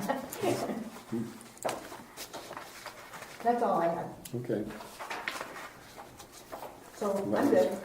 Okay, great. I'm good with that. Okay. Well, Throw that in. thank you. I would like to also let council know that whatever decisions that, the council decides to make on this, we have since learned, since the time in 2015 when this was originally adopted, this schedule, we did not probably adopt it in the right process. We've since learned that we need to adopt it as either an ordinance or a resolution. And so whatever you guys decide, if you want to make changes to it, then it will be presented to you at that time as either an ordinance or a resolution, just FYI, so that you can expect that. Would you care to hear comments from the public? Yes, please. Okay. In talking to the State Department of Revenue today, they said that many cities look at not only population, but they also look at revenue and the amount of money that is in the budget. And it's not just that Vader has 600 and something people and this town has 600 and something people, so they must pay the same. It's also, do they have the same amount of revenue? Do they have the same amount of budget? Winlock's budget is over $1 million. You wouldn't want to compare yourselves to people who have a big budget and lots of businesses. So I don't think it's necessarily fair just to look at the income of what a clerk in another or a wastewater person in another city does. Look at also what their budget and their revenue is. Good point. And they have a handy dandy, by the way, graph that tells you what a city's revenue is. Yeah. And, you're aware of the survey information that is the basis of these figures, I hope. If not, feel free to contact Jill for clarity on that. What happens after 7? Yeah, that's a good question. Okay, that's, I don't It's a want to know, ceiling. huh? Nothing at this point. Nothing at this point. The discussion in 2015 was that, if I remember correctly, was that there was some talk about adding to this schedule, like some longevity pay or something like that, where you wouldn't necessarily go up a step, but if you, after working here for a certain amount of time, then you get another little bump, or you could sit at 7, but if council reviews this every year and then at some point, decides to make increases, then that would be the other way that someone could make more in one of these positions once they hit 7. So that hasn't really been determined at this point, I guess. Okay. Did you want to make any other comments that might be of value for the council in their deliberations? Not that I can think of. Okay. Would staff be okay with opening the doors until 3:30, 4 days a week? The staff will do whatever you guys want us to do. Yeah, if the council wants the mayor to consider that, I'd be more than happy to. Yeah, I see the some- only thing is, in order to have the doors open, we have to have 2 people. That's the only thing that's been limiting in the past. Mhm. Yeah. Okay. Have another comment from the public? I was just going to comment that has been kind of a community complaint was the Felt power, that, so just Felt consider that. that. Okay. Good to know. Alrighty, then with that, I will definitely give I it just- some deliberation. This is hitting me this year also, but in the pink section, Washington state minimum wage will increase annually over the next few years, $12 in 2019 and $13.50 in 2020. So everything's going to be going up. And it's our new reality. And if you're in Seattle, it's already gone up to 15. Yeah. other locations. So, That's why all the kiosks are popping up at restaurants. oh, is that right? Yeah. Okay. Well, anyway, all right, I think that hopefully is sufficient conversation for tonight. Let's proceed now with item number 4. Council to discuss home occupation, home-based business regulations. This obviously is a topic that had been set aside until the new year. Take a step. Here we sit. Yeah. So these are 2 separate. Take a They're take just a section. Oh, a section. got There it. you go. Okay. Oh, I don't even have one of those. Okay, there should be leftovers. So I'll give you this one. These were the, And then let me grab one more. And then we'll pass the rest of them out. Yeah, let's put it. Oh, yes. You got mine in I there. can have a copy if you want. It doesn't matter. You want these to go? Yeah, that's fine. And then this is for Jason. Okay. So this is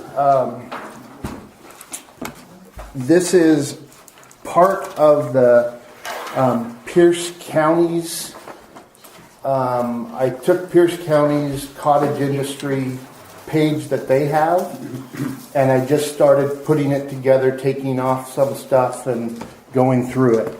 I'm not proposing this, but we keep talking about different things, and so now we have at least a paper that we can start with.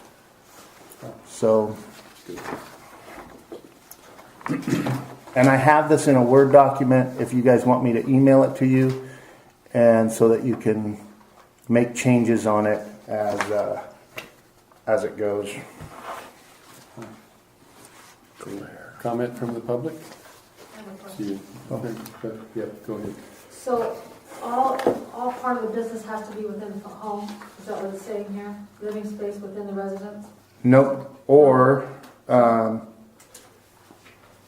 it can be an external building also, up to the 500 square feet. Can you tell me where that? Number Oh. 2 is residence and accessory structure, is that what you're talking about? An accessory structure, yes. Or the combination of both? 500 square feet, is that number 1? Or sorry. What are you reading? Is it number 1? But Is that the one you referenced? General standards number 2. The first The number home 2. occupation first page, 2. it's Oh, number 2 yeah, on right. the... Top of the page. No, I'm looking down, the home occupation, it says the home occupation shall be limited to 500 square feet. Well, where's she at? She's talking about 500 square feet. Oh, B1. She's under B1, under home Oh, occupation. it says, percent within the residence, that's what I was asking, does it need to be inside the residence? No, somewhere else in here. Okay, I think this is saying, because you have a different definition of a cottage industry. Well, maybe I'm wrong about that. To be a home occupation, because you have up here under general standards, you say, number 2, under general standards, activities shall be performed completely inside the residence, an accessory structure, or a combination of the two. But then under B1, it says, the home occupation shall be limited to an area. Okay, it just says the area has to be within 500 square feet. Within the residence. Within the residence. Okay. That's why this is a rough draft. There's the it should be able to be the accessory, like a barn or a little shop, or But still the 500 square feet, Mike? but still the 500 square feet.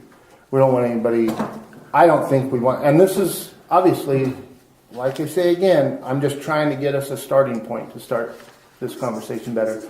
But I don't want to see a 5,000 square foot building put up next to a 1,000 square foot house, and they're doing manufacturing in that or whatever. Then if you go with home occupation, only the residents can perform, but if you're doing a cottage industry, you can have 4 non. It's 2 and 2. Say that again, I'm sorry. It's number 2 under home and number 2 under cottage. So you can have non-resident employees for non-resident if it's a cottage. If it's a cottage industry. If it's a cottage industry for non-resident employees. And if it's a home, it's only the resident. So that's B2. Is that what it says? It Okay. appears to be the case. Yeah. Or the resident and perform. So that must be part of what makes the difference between a home occupation and a cottage industry. Oh, I think what I was meaning on that, or what they were meaning on that, is you can't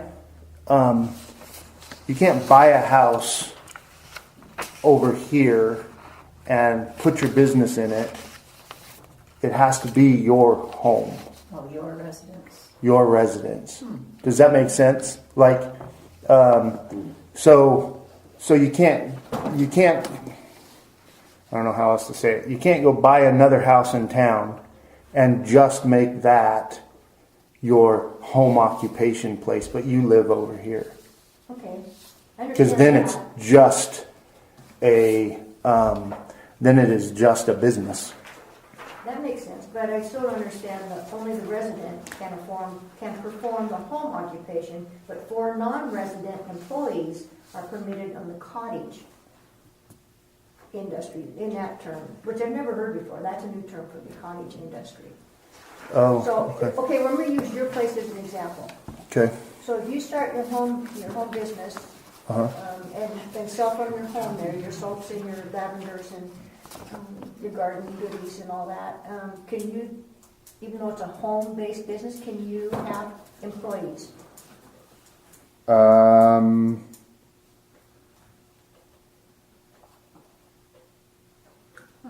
I don't know. I mean, I don't know how that would. I would say yes, and that's the way I would want to see it. Is because even if your employees aren't working at your place all the time, they're going to be there, type of a thing. So, Well, I would say yes too, especially as large as yours is gonna, but the way it's stated here, it's only the resident on the home. I think the meaning on that only the resident is I think it's a just not written correctly. I wanted it to say that only the homeowner, because it has to be a residence first Okay, and then the business. okay, so then the business just has to be at the home. It has nothing to do with who runs the business. Okay, Well, it does have to do with who runs the business. Like, I can't rent your property and not live there and start a business in it. So you want it has to be a residence. The- I think what the verbiage is, I know. The resident, Has to be, the resident, it has to be a residence. That has to be the main use of the building or the property has to be a residence. And the commercial use has to be secondary to the residence. yes, the commercial use is secondary to the residence. why did you add the cottage industry to the home occupation? Why did you add? This is what Pierce County has, Okay, but theirs is probably about 8 pages.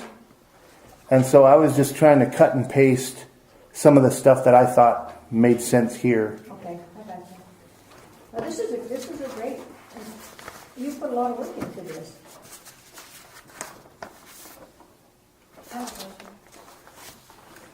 The hours seem a bit early.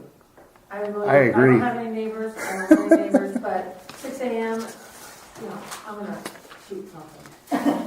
I'm a neighbor, and this looks like this is specifically for his business he wants to start. I don't appreciate people coming Wait in a second. between 6 and you 9 didn't- o'clock. I'm sorry, but without permission. You're not talking because of the public. It's the council meeting. Well, Sorry. Just to ease your mind, 6 a.m. I'm not up, so this isn't on mine. That is straight off of Pierce County's thing. 6 a.m. What's that? In writing. Okay. If Yep. if we could keep the council meeting within the council. that's So appropriate. so if people have a problem with the 6 a.m. I do too. People call me at 8:30, 9 o'clock in the morning, and I'm still in bed. So I would do hours. I would do, noon to midnight would be all right with me, but I'm that kind of guy. This isn't a- 9 to 6 or something? I'm sorry. Yeah, go ahead. Maybe 9 to 6, so if you're having dinner, or, if she wants to have dinner, there's not traffic.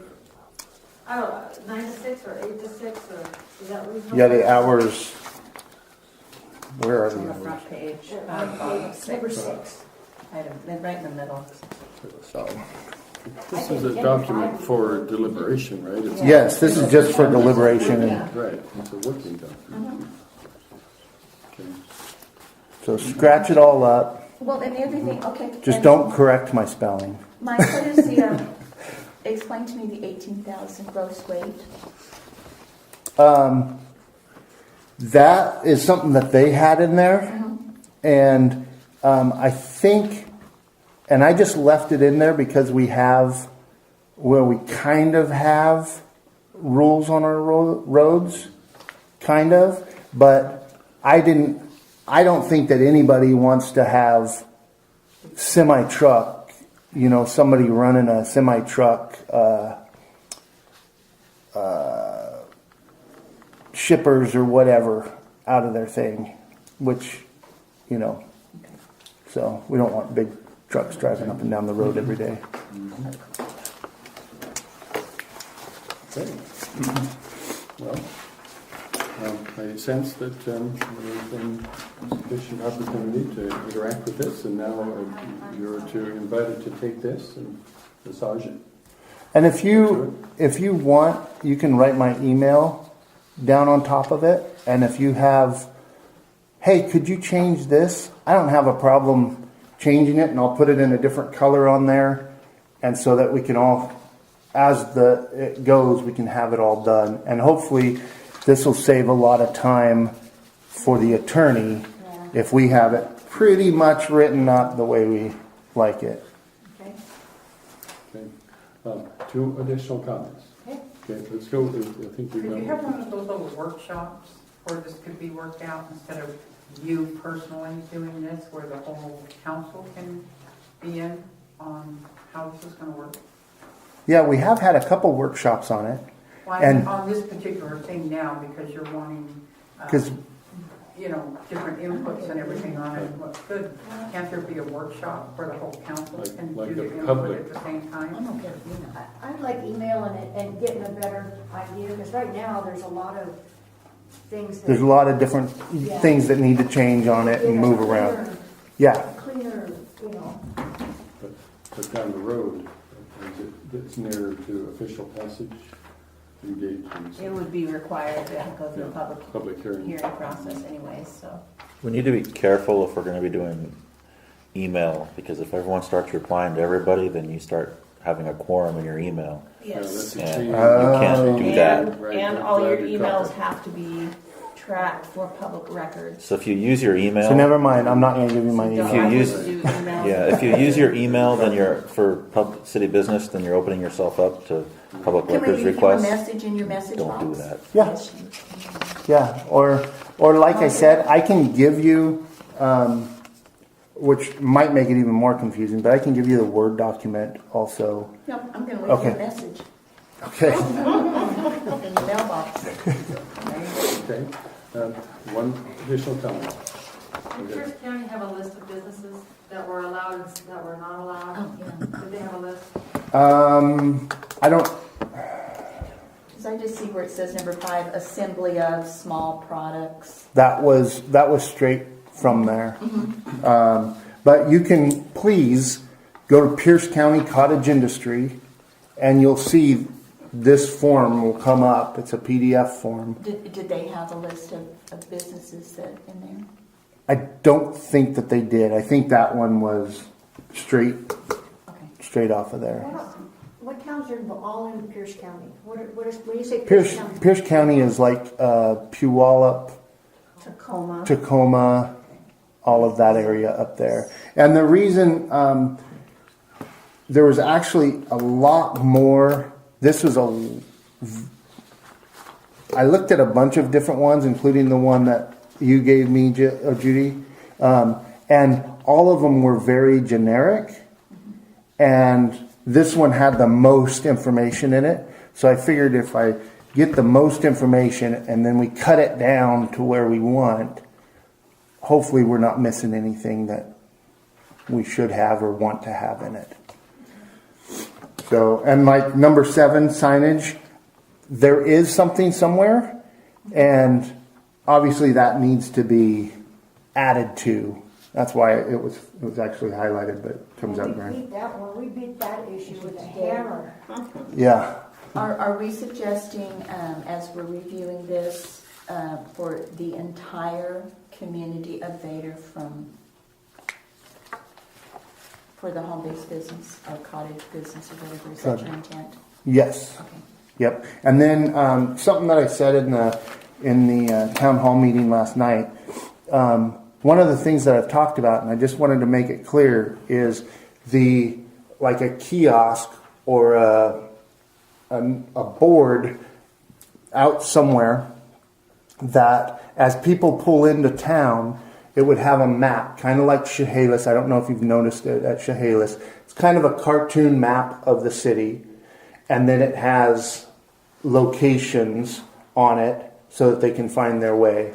I have never had an intention of having the city run that. I would love to see that be a co-op of the businesses so that we police ourselves. And to get on that list, we would have to prove to each other or to the co-op that you are a licensed business. You're paying your licensed legal business, basically. So that we're not having people pull into town, see that thing, and go over to a stab house or whatever. We want it good. And how would you regulate that with all the new business permit type stuff? So how would you know if it was somebody that just wanted to have a home-based business? How are you going to keep track of the businesses and the home-based businesses? If they if they want to be on, the city is still going to have the home occupation, the cottage industry, and the businesses. But you just said that the business owners would kind of say, "Yeah, you'll fit in." For the kiosk board. For the kiosk board, it's kind of more of a co-op of advertising option for somebody. The little business community. Yep. Okay. Yeah. All righty. Great. Okay. Thank you for this document and your work. Yeah. Okay, I think that might be near the end of our council discussion Oh, no, we have tonight. number 5. No, on this topic. Oh, I'm sorry. We're keeping track of you here. Betcha, thank you. Well, very good. Number 5, we'll initiate a conversation regarding low income levels for seniors who currently have that option available to them. So I'd open that up for council discussion. It was brought up in previous budget deliberations.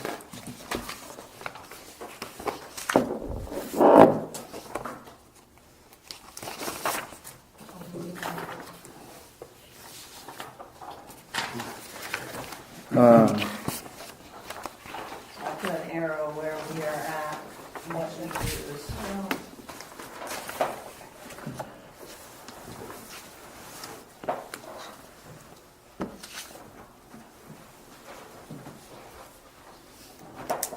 Did you want to explain this somewhat? Well, Mike asked me to provide this document. This is, if you see, I put an arrow right there at the very top. That is the line that we use according to our sewer rate ordinance. It says that that's what we use for determining if somebody meets the qualifications financially for the low income, the senior low income discounted sewer rate. And this comes out usually every June, so This is the one that came out in June of 18. There'll be a new one in June 19. But this is what we use to determine. Well, does the If they discount, does it only very low, or does it have increments? Nope. where if you're- This chart is a chart off of the Community Development Block Grant website through Department of Commerce, and this is what has been assigned in the sewer rate schedule as what we use as our. If you're under this, Yeah, then if you you're get under a, that, then you meet the qualifications, and that's number of people per household, and it's the total income for the household. Whatever you would have to claim on your taxes is what we. Okay, but there's no additional discount if you're saying, okay, so say very low for two people is 16,460. So what if you're 18,000? You don't get it. Which is cut and dry at this point. That's the way it's written. That was my question. There's I'm sorry. increments for, Yeah, no. according to income. So you either meet it or you don't. Understood. And how many do we have currently? We have 5. Because people don't like to come in and share that information. Some of them, yes. yeah, somebody. How invasive is the form that they need to fill out? I can get you a copy of it. I'm just curious why they don't want to get the discount if that's. So do the math for me, Mike, would you guys use it from the math? We do the 13,650 for, see what it is a month, it looks like 11 something a month. 13,650 divided by 12. 1137.50. We do have comment from members of the public. Here. Yeah, I was just wondering, because the Lewis County, they do the seniors, but they also do for disability. If I'm correct, we do not do for disability for the rate. I Is there a reason think the why? only thing we do is for low income. Right. For, For do you for low income? we do for low income. Okay, I thought it was just senior citizens, so. It is just 65 years and older. Oh, 62. Was told. Anybody else want to? This says 62 years. Oh, is it 62? On here. I'm sorry. Is there a reason why we don't, or has that been discussed, why we don't follow the same as what the water department? Well, we used to be the same department, Yes, I realize that. but we used to all do it all the same because I only mean, for the one. rate reduction. where'd you get that? Because This- we this- haven't changed ours and they have. This is the That's about the only best reason. I can. Anybody else want to see a copy? Did you think about that? Is that an issue? That's what they're discussing. Oh. Do you guys want to see that one? Yes, and then does it have disability? No, it's not, doesn't take that into account at all. Anybody else want to see the form? No? Other comment from the public, members of the council? Yeah. Okay, go ahead.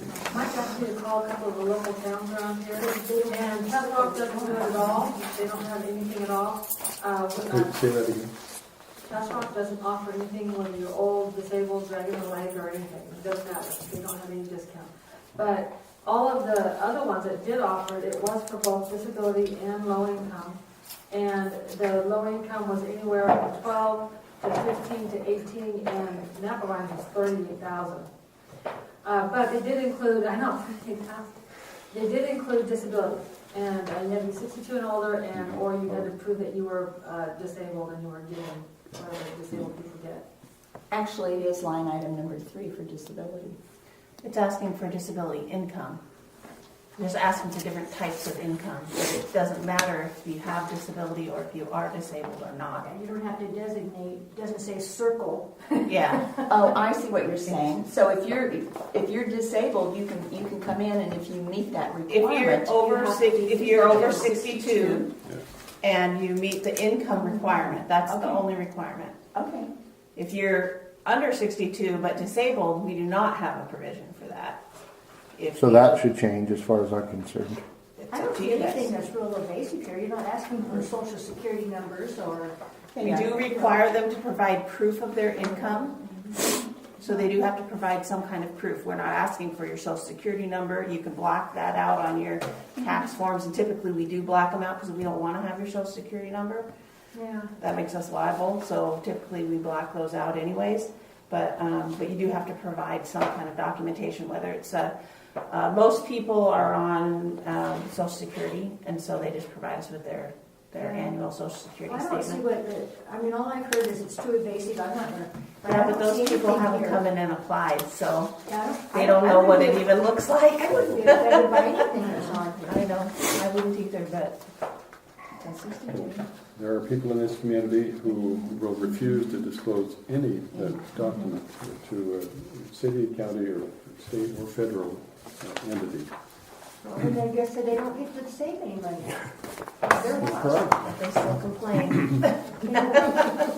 Drag them in and make them do it. I agree. Can you be temporarily on the program? Meaning if I was unemployed? I don't know. Unemployment benefits if I was 62 and still working and was unemployed? That's interesting. That would be an interesting thought. That hasn't ever come up, Right. so that is not something that we've talked about, but Got another comment now? Oh, I was gonna say, I'm actually on the water one, and you can file for it at any time during the year, but at the end of the year, every year, you have to fill out a new form. Yes. New everything. you do with us as well. It might be if they don't, you can always, if you adopt the same as them, just if they get their approval letter, accept their approval letter as a sewer to save time and money with, Did you find anything on here offensive? No. Okay. Thank you. Then I'm not gonna feel sorry for them anymore. Welcome to my world. I'm good with that. Wait, I wasn't supposed to say that. okay. Well, this is enlightening, and I think a topic worthy of council discussion as far as the mayor is concerned. So are we going to raise it? Are we thinking of raising it? 1100. Well, The, it's deliberating at this moment, I think. It's 13.6 for one. one of the things I definitely want to change, because I didn't know about the 62-year thing. I think that disabled, disability, and maybe if they're collecting a unemployment, which if they could bring in unemployment type thing, form that shows that they're on unemployment, How would we track that? they would bring in their unemployment check. How would we track that after they go back to work? Yeah, true. That But one might- okay, that one might so be let's better. not get too technical. Yes, Let's okay. let's I'm go. just thinking Let's out go with. loud on that. Thank you. The Let's- disability thing also, because I know there's been concerns about medical information in the past. How would you determine if somebody's disabled? What would be the criteria?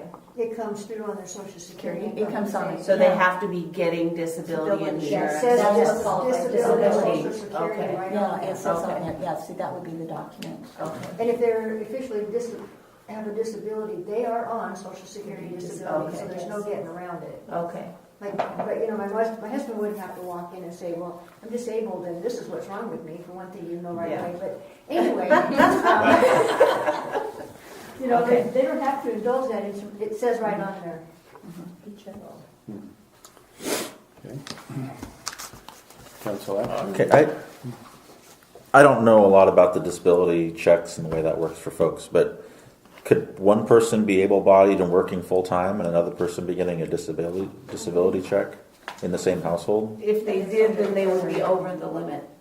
Yeah, Because- Because you have Based off to, of it the has two. to be. This is householding. It is. That is one Okay. of the issues, though, is how do you just have to take people's word for it? We've had a lot of people tell us, nobody else in my house works, but you know they do. Because they drive nice cars and, you know they're getting money somewhere else that they're not claiming. So that would be my concern, is if one person in the household is disabled, does that mean that the whole household becomes a disabled household? Yes. Oh. I mean, it's hard. I don't know the answer to that. I'm thinking through things here and thinking, okay, what's going to be the long term? And because they're supposed to claim every person's income that lives there. It says from all people on Yes, here. it says from all people, so we just have to But how do you take know? Unless, I mean, even if you don't know. their- You don't, You don't know who's living in the house. you don't. It wouldn't even matter if they brought in their income tax return, because they might have other people in the house that aren't on their return. Yeah, that's just, Yeah.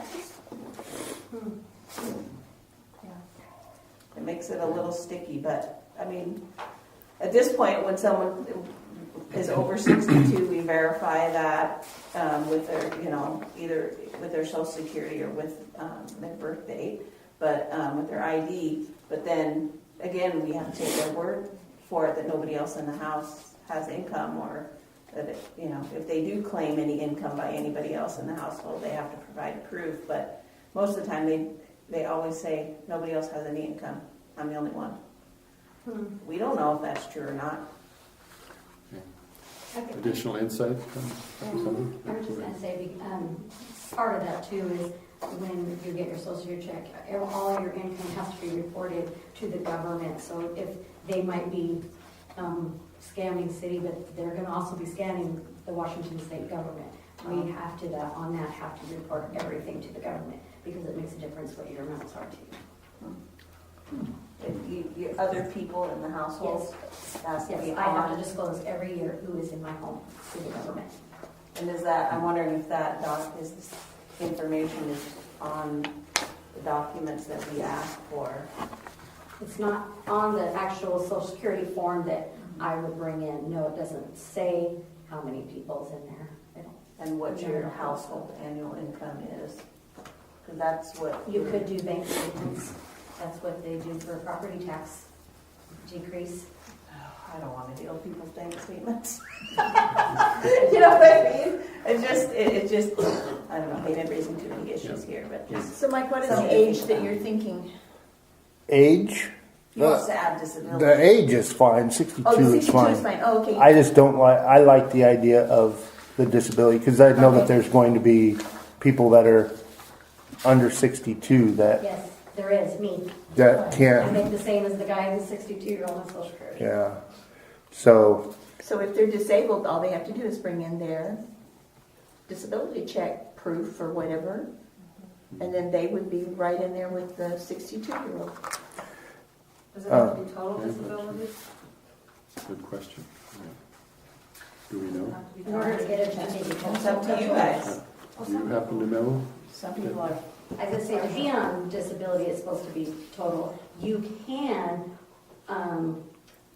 turn in a certain amount of income per month, but it's pretty strict what you can work. And it's kind of a back to work program kind of thing, trying to get you off. So, there's There fine is, lines on all of it. but there is a thing on your thing that says added income on your sheet, so you need to be honest all the way around. Yeah. Okay. One There is more such a comment. thing as being 30% or 50% disabled. I have a friend that's 50% disabled, so she would not, I wouldn't think she'd qualify, because she's not 100% disabled, she could still hold a job.